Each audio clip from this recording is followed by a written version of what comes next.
My decision to be an artist, I think, started at a very late stage of my growing up. It was way after I finished my matric. I worked for Shoprite Checkers and then worked for PPC Cement. And I was really bored and I was getting frustrated by having to report to someone, and I found it very frustrating. And I started looking, and that's when I hit the streets in the city. I went to Newtown and then got to know about the Artist Proof Studio. So mid-1998, that's when the turning point started. Later in the years of November, I set for entry exams at VETS and was accepted. In 99, I was starting, and since then, I never looked back.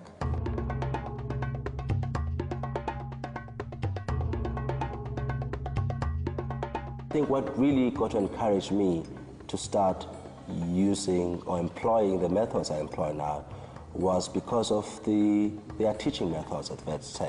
What they really drilled into our heads was that what was very important was a thought around making the artwork rather than the artwork itself. That's what they really put into our heads, and also trying to move away from conventions, try to bring something new. Through your work, you need to start telling a story.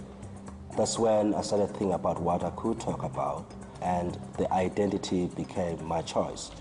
My colonial heritage, views around sexuality, my nationality as a South African, and being Xhosa, and also looked at circumcision. I had to find ways of tackling the very sort of sensitive and at times very controversial issues using sort of methods and sort of materials that would be almost sort of childlike, playful, a little subtle, the silly but not silly. It was almost like really getting to recycle good pieces out of the past and we stitch them together to create something that is new. I find it interesting when I speak to people, especially people who are not artists. So when I say I'm a sculptor, they think of wood, they think of something solid or bronze, and I say, no, I make soft sculptures. With my works, I strive towards creating a family unit. So the works have to be linked by a certain thread. It could be through material or the title. In materials, when we refer to materials, I think the ribbon is really the strongest element that tends to occur in all the pieces.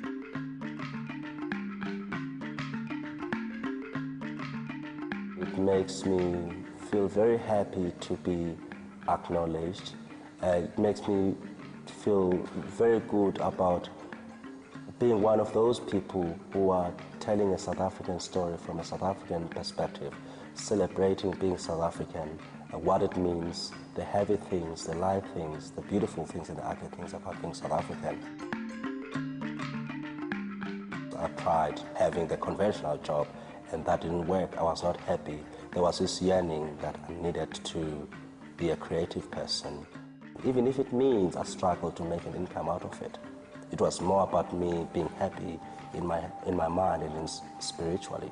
That's what I feel is important for me. It's not the material, but really the inside.